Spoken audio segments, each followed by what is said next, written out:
Previous class में अपन पढ़ रहे थे evidences of evolution. Evidences of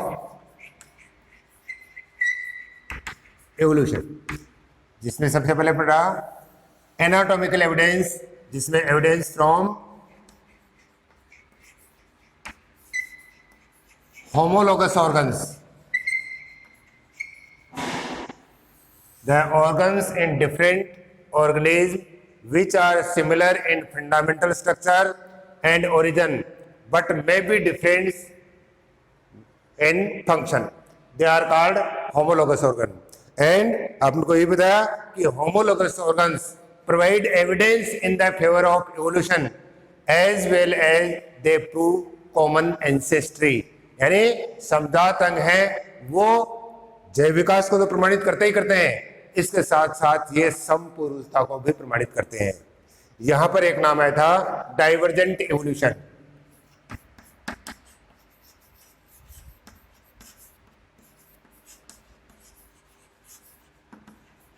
divergent evolution देखिए, होमोलोगस प्रेजेंस, होमोलोगस ऑर्गन्स की जो प्रेजेंस का मेन रीजन क्या है? Divergent evolution. Divergent evolution means the organism of a same species are diverged and migrates into different geographical areas. They are migrates into different geographical areas. The organs of these organisms are similar in basic structure, but according to neediness of their environment, the organs are modified for different type of functions. And after some time or after long period, they are developed into new species. It is called divergent evolution. देखिए, एक geographical area के एक species के जीव different geographical area में migrate होकर के चले जाते हैं, तो इन ऑर्गेनिज्म के जो ऑर्गन हैं उनके फंडामेंटल स्ट्रक्चर और ओरिजिन तो सेम है, लेकिन अपने नए हैबिटेट के अकॉर्डिंग, नए आवास के अनुसार इनके ऑर्गन्स अनुकूलित होते हैं, एडेप्ट होते हैं और अलग अलग तरह का कार्य करने लगते हैं। ठीक है, और लंबे समय के बाद ये जीव डेवलप हो जाते हैं एक नई स्पीसीज में। इसको बोलते हैं डाइवर्जेंट इवोल्यूशन। जैसे presence of different type of marsupials in Australia. दोबारा सुन लीजिए, ऑस्ट्रेलिया में विभिन्न प्रकार के मार्सुलियन की उपस्थिति is example of divergent evolution, जो डाइवर्जेंट इवोल्यूशन का एक एग्जांपल है। अभिसारी विकास इसको बोलते हैं, अभिसारी विकास या डाइवर्जेंट इवोल्यूशन। नेक्स्ट एविडेंस देखते हैं अपन, एनालोगस ऑर्गन्स।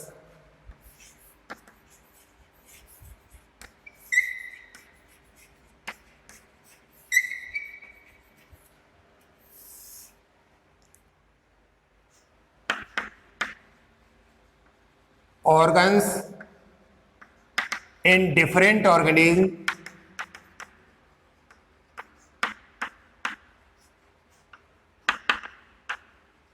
are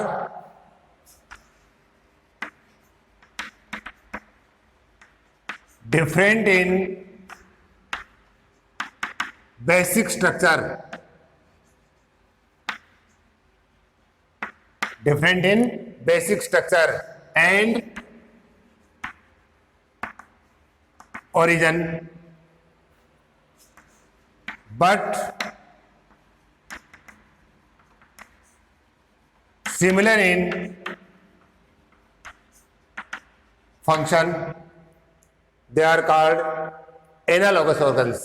विभिन्न जीवों में कुछ इस प्रकार के ऑर्गन्स पाए जाते हैं जिनकी बेसिक स्ट्रक्चर और ओरिजिन तो डिफरेंट है, लेकिन उनका फंक्शन सेम है। इसको अपन कहेंगे एनालोगस ऑर्गन। और एनालोगस ऑर्गन्स की प्रेजेंस का मेन रीजन क्या है? Convergent evolution. कॉन्वर्जेंट इवोल्यूशन, अपसारी विकास, जिसमें क्या हुआ कि डिफरेंट जियोग्राफिकल एरियाज के ऑर्गेनिज्म माइग्रेट होकर के सेम एरियाज में माइग्रेट हो जाते हैं, और यहां पर आने के बाद इस जियोग्राफिकल एरिया की रिक्वायरमेंट के अकॉर्डिंग उनके जो ऑर्गन्स हैं वो मॉडिफाइड होकर के सेम फंक्शन करने लगते हैं। तो इसको अपन क्या बोलते हैं? Convergent evolution. कॉन्वर्जेंट एवोल्यूशन अपन कह सकते हैं the similarity of Australian marsupial with placental mammals. Next यहां पर एक एग्जांपल और देखते हैं अपन। The wings of birds and wings of insects same function, क्या? Help in flying, but the basic structure and origin is different. Such type of organs are called analogous organs. ऐसे organ जिसकी basic structure, जिनका origin different है लेकिन same function के लिए modify हो जाते हैं, तो उनको बोलते हैं अपन एनालोगस ऑर्गन्स। तो देखते हैं अपन एग्जांपल्स इसके। Examples: wings of birds and wings of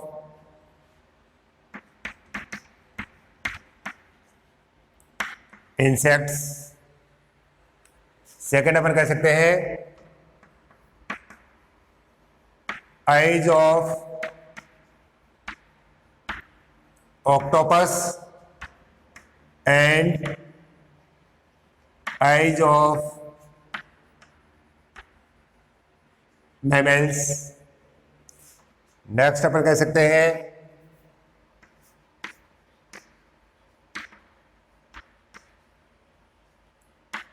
sweet potato and potato. Next हम बोल सकते हैं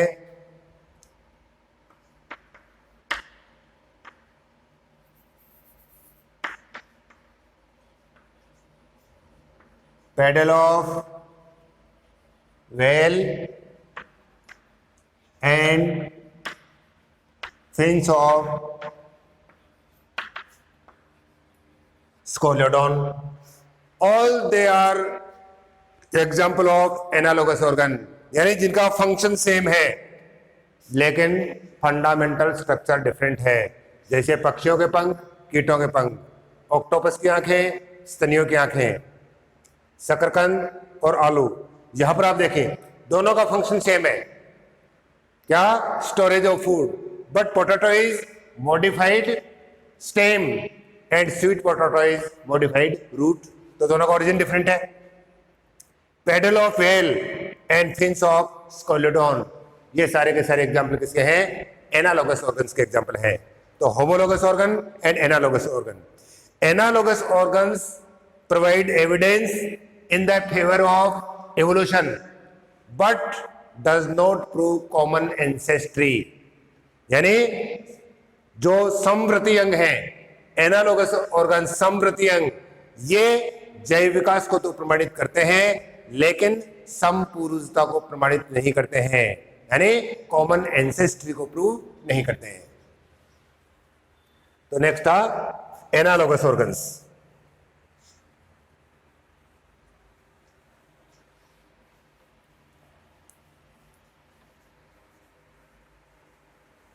vestigial organs.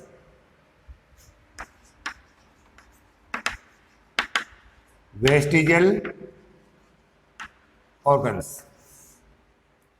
organs which are present in different organisms which are non-functional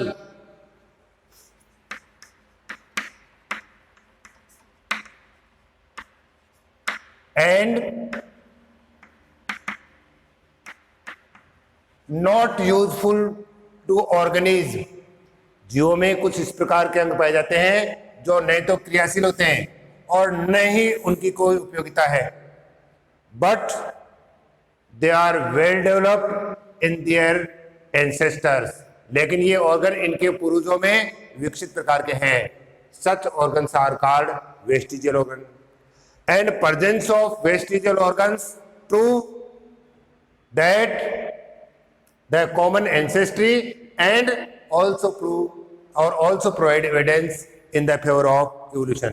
यानी जो अवशेषी अंग है, अवशेषी अंगों की प्रमाणिकता क्या बताती है, या अवशेषी अंगों की उपस्थिति क्या बताती है कि समपुरुषता को बताती है और साथ में जैव विकास को प्रमाणित करती है। जैसे human have number of vestigial organs, मानव में भी कई प्रकार के वेस्टिजियल ऑर्गन्स प्रेजेंट हैं। जैसे अपन बात करें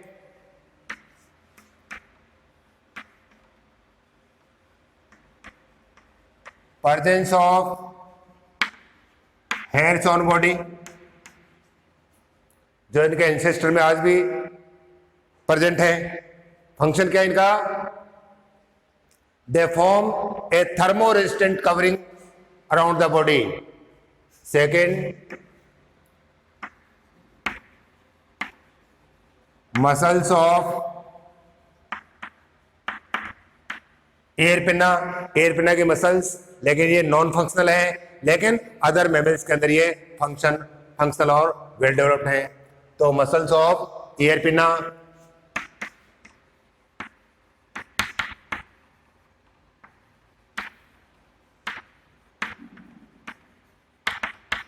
vermiform appendix, well developed in herbivorous and helps in digestion of cellulose. लेकिन ह्यूमन में क्या है? ये वेस्टिजल है, अवशेषी है।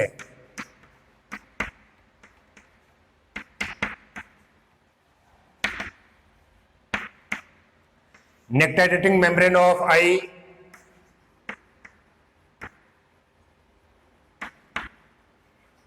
मानव के नेत्र में जो निवेशक झिल्ली, ये भी क्या है? वेस्टिजल है। Presence of nipples in male, ये सारे के सारे क्या है? ह्यूमन में वेस्टिजल स्ट्रक्चर है, अवशेषी संरचनाएं हैं जिनका कोई यूज भी नहीं है और ये नॉन फंक्शनल भी है। ऐसे अपन बात करें विजडम टीथ, लेकिन ये जो स्ट्रक्चर है वो अदर मैमल्स पे वेल डेवलप्ड है। इसका मतलब वे मैमल्स जिनमें ये स्ट्रक्चर वेल डेवलप्ड है उनसे इवॉल्व हुआ है कौन? ह्यूमन। तो ह्यूमन का डेवलपमेंट भी उन जीवों से हुआ है। तो इसका मतलब वेस्टिजियल ऑर्गन्स की प्रेजेंस भी क्या प्रूव कर रही है? ये प्रूव कर रही है कि जैव विकास हुआ है, यानी इवोल्यूशन के फेवर में ये एविडेंस प्रोवाइड कर रही है।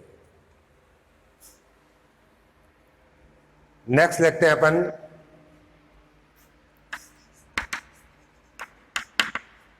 एटाविज्म, जिसको अपन बोल सकते हैं पूर्वजता।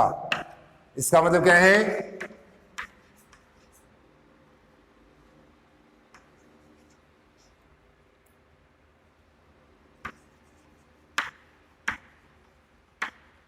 sudden appearance of such characters, sudden appearance of such characters which are not present in other members of species but found in their ancestors,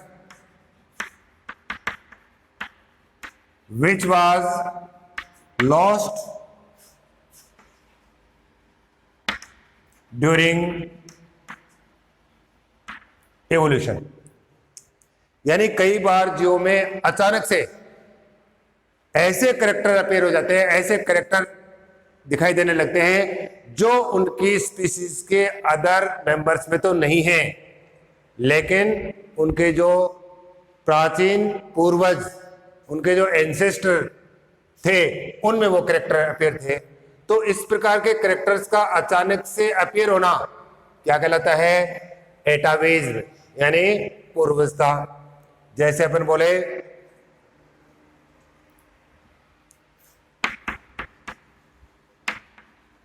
presence of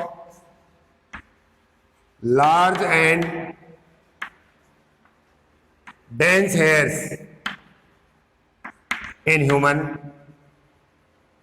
मानव में घने और बड़े रोमों की उपस्थिति जो इनके एंसेस्टर में है। presence of tail in human baby, अगर मानव के बेबी में टेल प्रेजेंट है, यह भी एटाविज्म है। प्रेजेंस ऑफ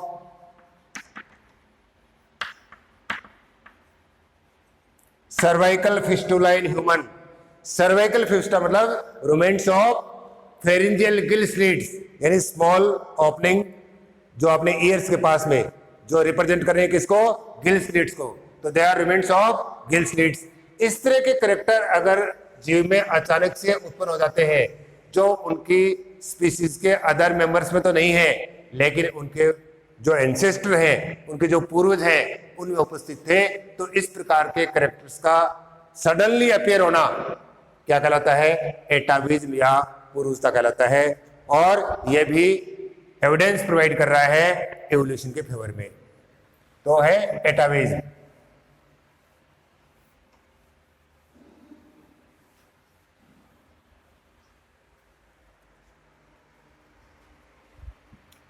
नेक्स्ट एविडेंस देखते हैं अपन,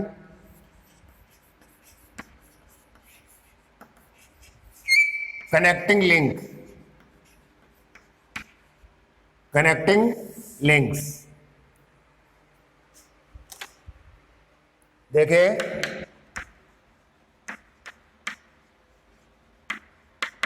some organisms have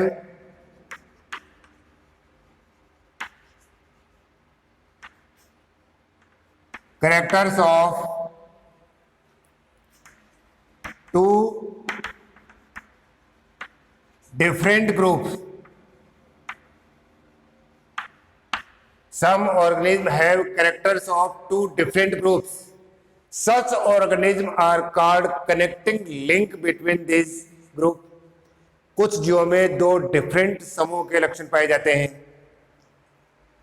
तो इन जीवों को इन दोनों ग्रुप के बीच की कनेक्टिंग लिंक कहते हैं। जैसे आपने पढ़ा है आर्कियोप्टेरिक्स, आर्कियोप्टेरिक्स में रेप्टाइल्स के करेक्टर भी थे और आर्कियोप्टेरिक्स में बर्ड्स के करेक्टर भी थे। तो अपन कह सकते हैं कि Archaeopteryx is connecting link between reptiles and birds. और कनेक्टिंग लिंक की presence, the presence of connecting link is proof that the members of a group was develops or are develops from members of other group। यानी connecting link, संयोजक कड़ियों की उपस्थिति यह प्रमाणित करती है कि एक समूह के जीवों का विकास दूसरे समूह के जीवों से हुआ है। तो यहां पर अपन कुछ कनेक्टिंग लिंक्स के बारे में देखते हैं। जैसे अपन बात करें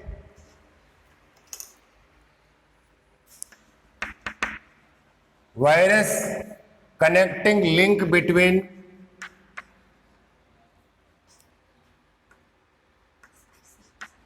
नॉन लिविंग एंड लिविंग, दोनों का करेक्टर है। बात करें अपन Euglena, connecting link between plants and animals, दोनों के करेक्टर हैं।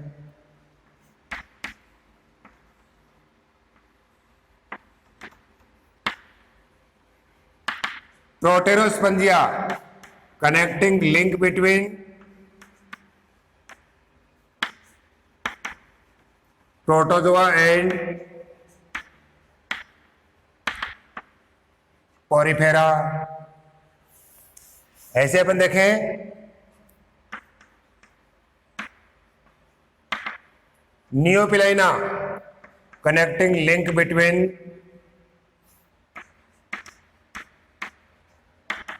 Annelida and Mollusca.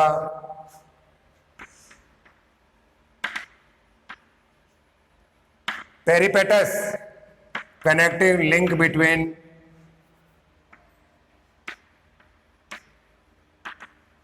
Annelida and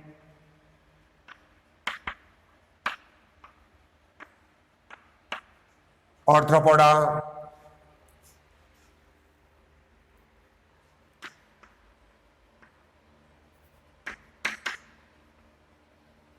Chimera, connecting link between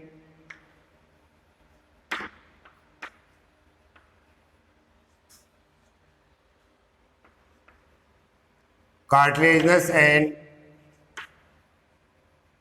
bony fishes.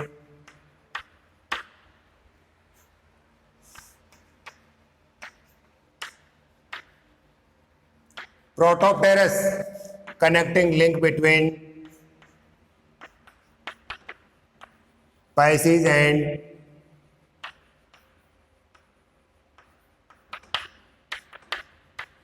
amphibians.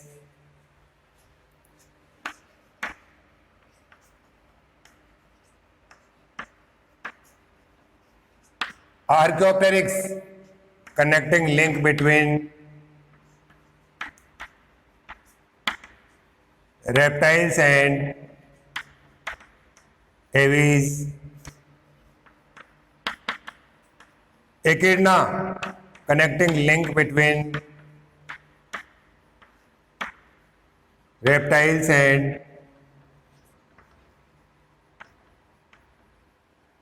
mammals.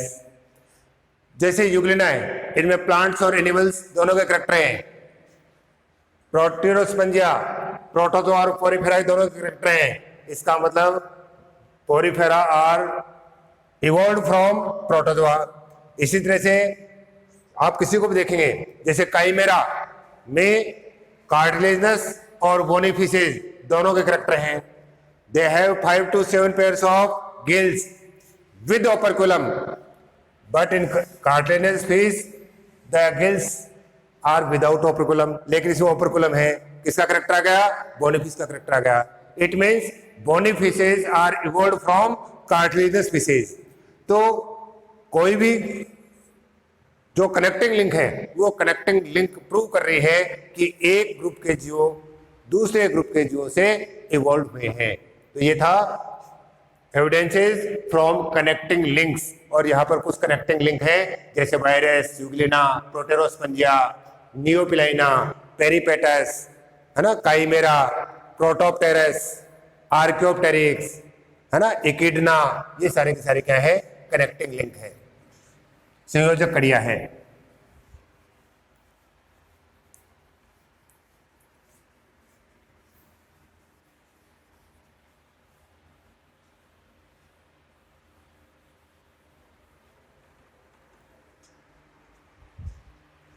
Next है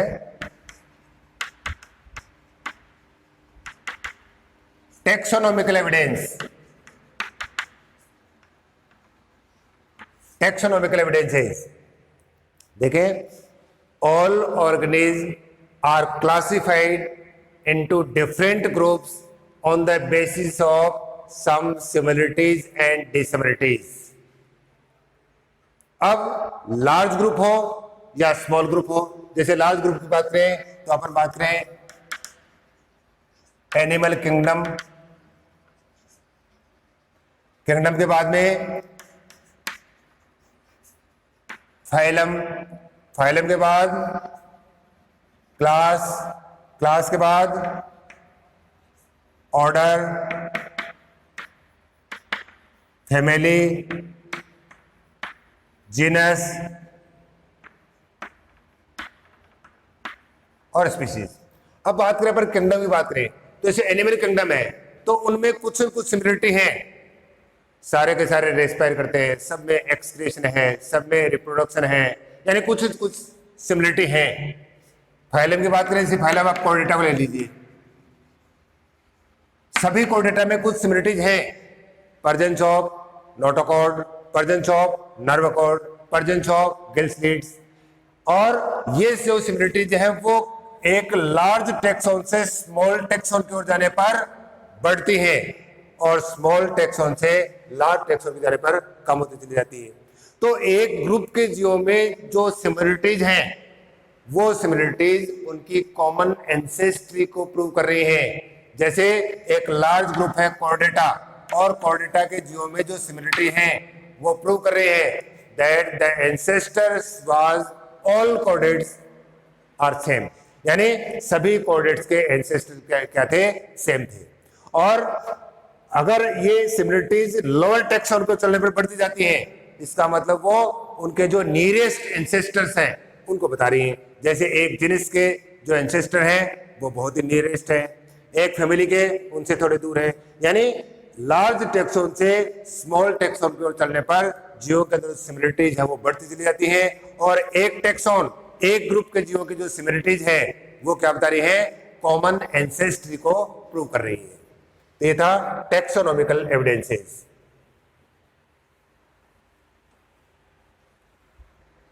इसी के साथ देखते हैं अपन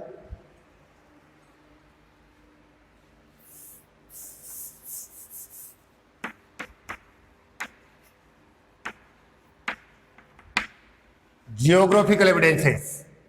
देखें, on the presence of fauna and flora the whole land mass is divided into 6 geographical areas by Wallace. Wallace ने क्या किया, यहां पर पाए जाने वाले प्लांट्स और एनिमल्स की स्पीसीज के बेस पर पूरे के पूरे वर्ल्ड को, पूरे के पूरे अर्थ को, पूरे के पूरे लैंड मास को 6 जियोग्राफिकल एरिया में डिवाइड किया गया। और एक जियोग्राफिकल एरिया में की जो डाइवर्सिटी है, चाहे वो प्लांट डाइवर्सिटी है चाहे एनिमल डाइवर्सिटी है, वो स्पेसिफिक है। जैसे एलिफेंट की बात करें तो अफ्रीका और एशिया में प्रेजेंट है, तो कुछ स्पेसिफिसिटी है। अब देखो क्या है कि जियोग्राफिकल एरिया का डिस्ट्रीब्यूशन है, यानी जीवों का जो डिस्ट्रीब्यूशन है या जियोग्राफिकल एरिया है, डिफरेंट जियोग्राफिकल एरिया, वो क्या एविडेंस प्रोवाइड कर रहे हैं। जैसे it is believed that the Australia and Asia was situated on the same mass of land, यानी प्राचीन काल में एशिया और ऑस्ट्रेलिया एक ही पार्ट में स्थित थे। और यहां पर डेवलप है कौन, प्रोटोथीरियंस, मेटाथीरियंस, प्रोटोथीरियंस, मेटाथीरियंस, ये डेवलप हुए। And after the development of prototherians and metatherians, Australia was separated from Asia. Australia क्या हुआ, एशिया से जियोग्राफिकल बैरियर के कारण से क्या हुआ, सेपरेट हुआ। सेपरेट होने के बाद क्या हुआ, the Asian environment was suitable for development of eutherians, so that eutherians are evolved in Asia and they are not evolved in Australia. And early और primitive eutherians was carnivorous in nature, ये मांसाहारी स्वभाव के थे। तो उन्होंने क्या किया, सारे के सारे मेटाथीरियंस और प्रोटोथीरियंस को नष्ट कर दिया। इसका मतलब एशिया में आज कोई भी प्रोटोथीरियंस और मेटाथीरियंस नहीं है, केवल क्या है, यूथेरियंस है। बट लॉन्ग पीरियड तक ऑस्ट्रेलिया में यूथेरियंस डेवलप नहीं हुए। इवन आज भी जो यूथेरियंस है which are transported in Australia, वो भी ऑस्ट्रेलिया में ट्रांसपोर्ट हुए हैं। It is the reason that Prototherians and Metatherians are found in Australia, क्योंकि ऑस्ट्रेलिया के अंदर प्रोटोथीरियंस और मेटाथीरियंस पाए जाते हैं। इसका मतलब जियोग्राफिकल डिस्ट्रीब्यूशन एवोल्यूशन में हेल्प कर रहा है, और ये एविडेंस प्रोवाइड कर रहा है कि जीवों का एवोल्यूशन हुआ है। ये है जियोग्राफिकल एविडेंसेस। एक इंपॉर्टेंट एविडेंस देखते हैं अपन, embryological evidence.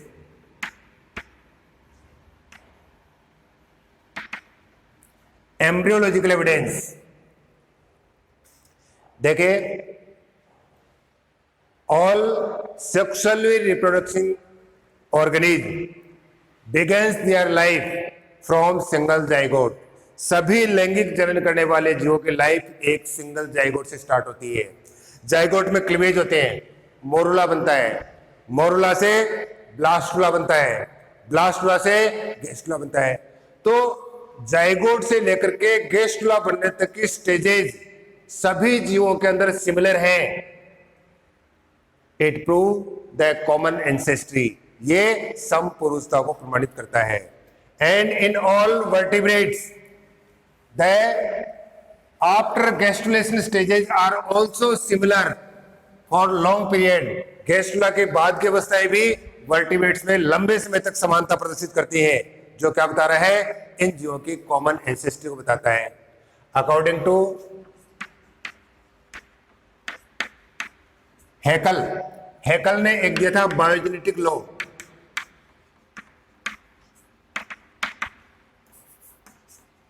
Biogenetic law means ontogeny repeats phylogeny. Ontogeny repeats phylogeny. Ontogeny means study of embryonic development of an individual. किसी भी एक जीव के भ्रूणीय परिवर्तन का अपन अध्ययन करते हैं, एम्ब्रियोनिक डेवलपमेंट की स्टडी करते हैं, उसको बोलते हैं ontogeny. And evolutionary study of development of a species, एक जाति का विकासीय इतिहास की अपन स्टडी करते हैं, उसको बोलते हैं फाइलोजेनी। जैसे ह्यूमन स्पीसीज की इवोल्यूशनरी हिस्ट्री को अपन पढ़ते हैं, वो तो हो गया फाइलोजेनी। और एक इंडिविजुअल पर्सन की अपन एम्ब्रियोनिक स्टडी पढ़ते हैं, उनको बोलते हैं ऑन्टोजेनी। तो इसमें क्या बताया कि ऑन्टोजेनी रिपीट्स फाइलोजेनी, यानी व्यक्तिव्रत जाति व्रत का पुनरावर्तन करता है। इसका मतलब क्या हुआ कि during embryonic development each organism pass through from those stages from which और from their ancestor was passed, यानी भ्रूणीय परिवर्तन के दौरान एक जीव उन सभी प्रावस्थाओं से गुजरता है जिन प्रावस्थाओं से उनके पूर्वज गुजरे हैं। यानी वो अपने जो इवोल्यूशनरी हिस्ट्री है, उस इवोल्यूशनरी हिस्ट्री को रिपीट करता है। जैसे सबसे पहले बनता है zygote, single cell zygote, it represents protozoans. उसके बाद बनता है मोरुला, रिप्रेजेंट्स पोरीफेरा। एंड उसके बाद बनता है ब्लास्टुला, एक कैविटी के चारों ओर सेल्स की लेयर, इट रिप्रेजेंट्स सिलेंट्रेट्स। इसका मतलब प्रत्येक जीव अपने भ्रूणीय परिवर्तन के दौरान अपनी जाति के विकास के इतिहास को दोहराता है। प्रत्येक जीव अपने एम्ब्रियोनिक डेवलपमेंट के दौरान अपने स्पीसीज की इवोल्यूशनरी हिस्ट्री को रिपीट करता है।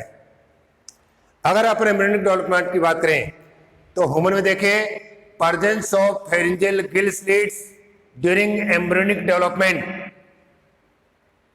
it proved that feces was ancestors of human, यानी मानव के भ्रूण में छिद्र युक्त कृष्णि pharyngeal gill slits की प्रेजेंस क्या प्रूव कर रही है कि ह्यूमन का एवोल्यूशन किससे हुआ है, फिश जैसे एंसेस्टर से हुआ है।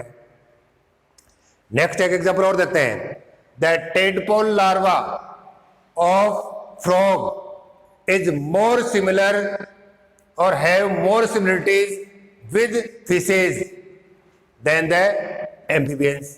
जो टेडपोल लार्वा है, मेंढक का या फ्रॉग का जो टेडपोल लार्वा है, वो एडल्ट फ्रॉग के कंपेयर में फिशेज से ज्यादा सिमिलरिटी रखता है। जैसे गिल से रेस्पिरेशन करना है ना, उनका नेचर। तो इसका मतलब कि क्या प्रूव कर रहा है कि amphibians are evolved from fish like ancestors, यानी एम्फीबियन का इवोल्यूशन किससे हुआ है, फिश जैसे एंसेस्टर से हुआ है। यहां पर बेयर्स लॉ है, वॉन बेयर ने एक लॉ दिया था। क्या दिया कि during embryonic development the general features of species are develops during early embryonic development and specific feature of species are developed during the later stage of embryonic development। यानी किसी भी जीव में उसकी जाति के जो जनरल कैरेक्टर्स हैं वो अर्ली एम्ब्रियोनिक डेवलपमेंट में डेवलप हो जाते हैं, अपीयर हो जाते हैं, और जो स्पेसिफिक फीचर हैं वो लेटर स्टेज में डेवलप होते हैं। जैसे अपन बात करें ह्यूमन प्रेजेंस ऑफ हार्ट एक जनरल कैरेक्टर है. It is develops at the end of first month of pregnancy. But presence of hairs on skin is specific feature of mammal. तो hairs are develops during the later embryonic development or during the second trimester of pregnancy. It means the general characters of species are evolved or developed during the early embryonic development and the specific feature are developed during the later stage of embryonic development. The embryonic evidences also prove the common ancestry और ये भी prove करती है कि एक समूह के जीव या का विकास दूसरे समूह के जीवों से हुआ है. जैसे अभी आपको एग्जाम्पल बताया कि presence of gill slits in human embryo.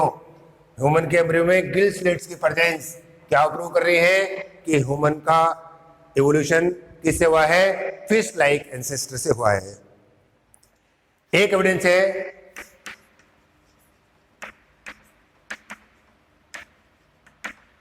Palaeontological evidences, study of fossils. Fossils क्या है? द मॉडल्स और रूमेंट्स और impression of extinct plants and animals which are present in rocks are called fossils.